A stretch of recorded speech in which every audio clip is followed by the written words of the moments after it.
प्रधानमंत्री मोदी की पिछले 10 सालों की मेहनत से काशी पूरी तरह बदल चुकी है। बेहतर कनेक्टिविटी के साथ पूरा शहर चमक रहा है।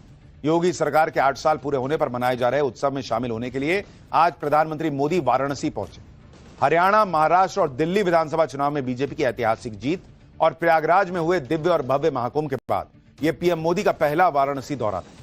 इस दौरे के साथ ही पीएम मोदी प्रधानमंत्री बनने के बाद अपने संसदीय क्षेत्र के दौरे की हाफ सेंचुरी भी पूरी कर चुके हैं और एक नया रिकॉर्ड अपने नाम कर लिया है।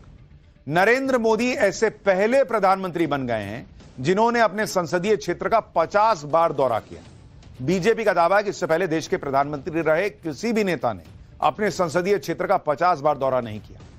इसलिए आज वाराणसी दौरे पर पहुंचे पीएम मोदी का अपने संसदीय क्षेत्र से भावनात्मक जुड़ाव भी दिखा और काशी के कायाकल्प का संकल्प भी नजर आया।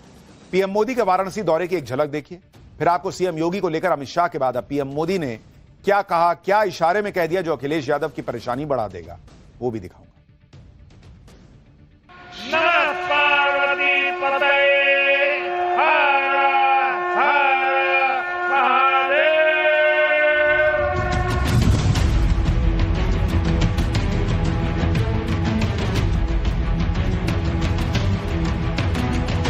काशी के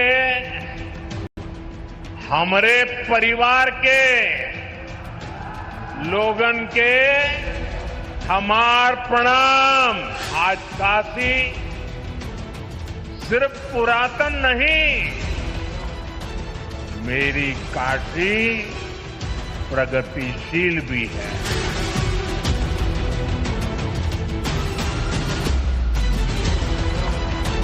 काशी हमार हो, हम काशी का है। काशी ने पिछले 11 वर्ष में बदलती हुई इस काशी को देखा है।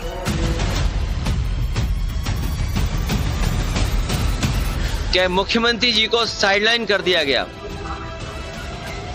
और अधिकारियों से ये जानकारी ली गई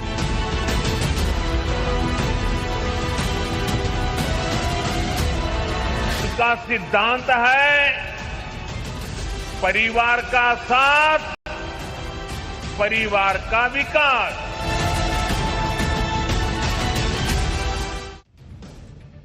प्रधानमंत्री मोदी कैसे वाराणसी के विकास की रफ्तार को आज टॉप गियर में डालने पहुंचे थे, इसके बारे में आगे बताऊंगा। लेकिन सबसे पहले वो तस्वीर देखिए जो बता रही है कि पीएम मोदी अपने संसदीय क्षेत्र से कितना जुड़ाव रखते हैं। प्रधानमंत्री मोदी जब वाराणसी पहुंचे तो एयरपोर्ट पर सीएम योगी और राज्यपाल ने उनका गर्मजोशी से स्वागत किया। लेकिन एयरपोर्ट पर उतरते ही पीएम मोदी ने सबसे पहले वाराणसी में पिछले दिनों हुए गैंगरेप की घटना पर रिपोर्ट तलब की। उन्होंने एयरपोर्ट पर ही वाराणसी के पुलिस कमिश्नर और डीएम से पिछले दिनों एक छात्रा के साथ हुए गैंगरेप पर सवाल जवाब किए। काफी देर तक हुए सवाल जवाब के दौरान पीएम मोदी ने इस मामले के सभी दोषियों पर सख्त एक्शन का निर्देश दिया और इस तरह की घटना दोबारा न होने पाए यह सुनिश्चित करने के लिए भी कहा। पुलिस कमिश्नर ने पीएम मोदी को गैंगरेप के इस केस की पूरी स्टेटस रिपोर्ट दी और बताया कि मुख्य आरोपी समेत 9 लोगों को जेल भेजा जा चुका है। मुख्य आरोपी के कैफे को सील कर दिया गया है। दरअसल गैंगरेप की यह घटना 15 दिन पहले की है। आरोप है कि 29 मार्च को 23 आरोपियों ने 18 साल की एक एथलीट का गैंगरेप किया और फिर उसे सड़क पर फेंक कर चले गए। पीड़ित बदहवास हालत में घर पहुंची और 2 दिन तक बेहोश रही थी। लेकिन पीएम मोदी को यह बात याद थी और उन्हें इस बात की चिंता थी कि मेरे संसदीय क्षेत्र में यह घटना हुई है, इस पर क्या एक्शन हुआ। तो वो जैसे पहुंचे सबसे पहले वहीं एयरपोर्ट पर उन्होंने स्टेटस रिपोर्ट ले ली कि बताओ भाई क्या किए। यानी एक तरफ पीएम मोदी हैं जिन्होंने इस घिनौने कांड पर संवेदनशीलता दिखाई और वाराणसी पहुंचते ही प्रशासन को टाइट भी कर दिया। दूसरी तरफ अखिलेश यादव एंड पार्टी को देखिए जो लगातार इस मुद्दे पर राजनीति कर रहे हैं। आज भी जब पीएम मोदी ने गैंगरेप की इस केस की रिपोर्ट तलब की तो अखिलेश यादव पॉलिटिक्स से बाज नहीं आए। इसके बहाने सीएम योगी आदित्यनाथ को घेरने की कोशिश करने लगे। सुनिए जरा। कानून व्यवस्था की तो पोल आज खुल गई। आज कानून व्यवस्था की पोल इसलिए खुल गई कि मुख्यमंत्री जी को साइडलाइन कर दिया गया और अधिकारियों से यह जानकारी ली गई कि आखिरकार उस घटना में कितने दोषी पकड़े गए हैं। अखिलेश यादव को दिक्कत हो रही है कि पीएम ने क्यों अधिकारियों से पूछ लिया क्या एक्शन हुआ है। शायद वो भूल गए कि एक जमाना ऐसा भी था, कुछ सरकारें ऐसी भी थी, कुछ नेता ऐसे भी थे जो बोल दिया करते थे रेप के बाद लड़कों के लिए कि लड़के हैं, गलती हो जाती है। आज की डेट में कम से कम ऐसी सरकार है जो पूछ तो रही है कि एक लड़की के साथ ऐसा कैसे हो गया। कड़ी से कड़ी सजा दो, लड़के हैं, गलती हो जाती है, नहीं चलेगा।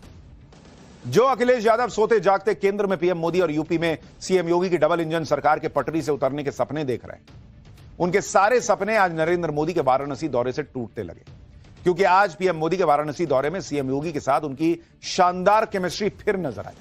योगी आदित्यनाथ ने पीएम मोदी को कमल छतरी गिफ्ट में दी और पीएम मोदी ने खुद अपने हाथों से मंच पर ही सीएम योगी के हाथ में मौजूद कमल छतरी से कमल के फूल को खिलाकर दिखाया और इशारा कर दिया कि 2027 में भी यूपी में कमल की बागडोर योगी आदित्यनाथ के हाथ में ही रहने वाली है। यह गिफ्ट पीएम मोदी के लिए बेहद खास था, क्योंकि इसे वाराणसी की रजिस्टर्ड जीआई टैग वाली काष्ठा कला से तैयार किया गया है।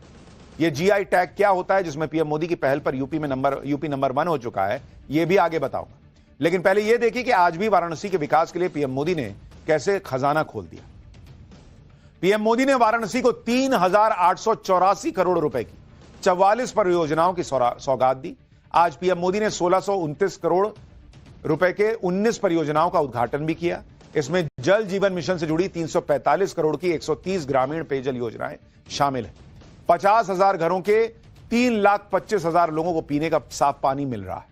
वहीं पीएम मोदी ने 2,255 करोड़ रुपए की 19 परियोजनाओं का शिलान्यास किया। इससे पहले पिछले 11 सालों में वाराणसी को स्वास्थ्य, पर्यटन, कनेक्टिविटी के लिए 50,000 करोड़ रुपए से अधिक की परियोजनाओं की सौगात मिल चुकी है। जो जाता है वाराणसी वो खुद ही कहता है भाई कि भाई एकदम पलट गई है तस्वीर, वाराणसी चमक गया है।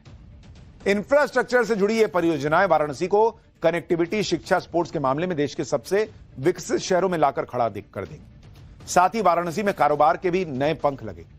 पीएम मोदी ने भी कहा कि काशी अब भविष्य को उज्जवल बनाने की दिशा में कदम बढ़ा चुकी है। पूर्वांचल के आर्थिक नक्शे का केंद्र बन चुकी है काशी। 10 सालों में अपने संसदीय क्षेत्र में हुए विकास पर पीएम मोदी ने क्या कहा, एक बार सुनिए। पिछले 10 वर्षों में बनारस के विकास ने एक नई गति पकड़ी है। काशी ने आधुनिक समय को साधा है, विरासत को संजोया है और भविष्य को उज्जवल बनाने की दिशा में मजबूत कदम रखे हैं। आज काशी सिर्फ पुरातन नहीं, मेरी काशी प्रगतिशील भी है। काशी अब पूर्वांचल के आर्थिक नक्शे के केंद्र में है।